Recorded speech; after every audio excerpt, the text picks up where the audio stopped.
Of a bareback wound licker, I learned to crawl, to drag myself up by my haunches and crawl away from flesh and bone that only ever gave gifts of bloodline demons because Trailer Park, USA laces its heroin with heartbreak and its crack cocaine with backache from being forced to stoop down too low, squeezing into stereotypes more fit for beast than human. I crawl away from my legacy as a soldier in a war with my own mind, fighting foes with alcohol and tears, but you can't drown the truth no matter how hard you try. I crawl towards a hope I have no right to, a future forgotten by a people so wrapped up in their own self-deprecating sorrows they've forgotten how to see the sunshine. The women in my family have forgotten how to see the sunshine, have forgotten how to see the beauty in their own reflection. My grandmother, a baby having babies, used to tell my mother every day just how much hate the world could hold.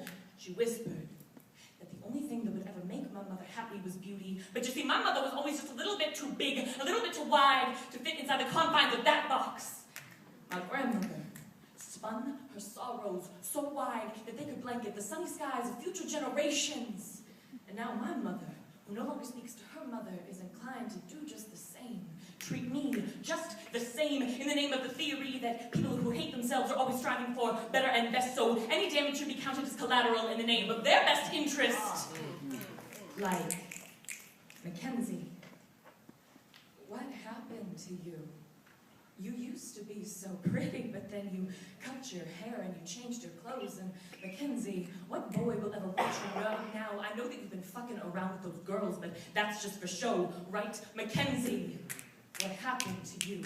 Well, I learned the truth. That beauty is a beast, captive to the eye of the beholder, and yet she runs free past the shape of lips and the color of skin and the confines of context and even the seemingly insurmountable body mass index she runs. And we chase her, chasing down diet pills with black coffee because cream was meant for complexion, not calorie intake, meeting the corner of knuckles bludgeoned by teeth, and the desire of the reflection and the disappointment of the beholder. You see, beauty has been chased for centuries by men just trying to grab on to the skirt trains of majesty, looking to leave anything more than just fingertips, looking to leave something there.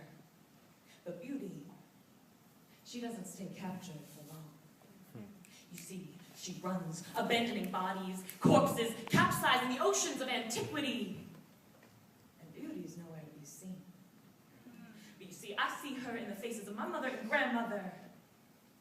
But I crawl towards the day when I finally break the cycle of a people. I crawl towards the day when I can finally look my mother in the eye and say, Colleen, for the first time in a bloodline of people, I don't just see beauty in you, and I don't just see beauty in her, and I don't just see beauty in the airbrushed face of Angelina Jolie. No, for the first time, I see beauty in me.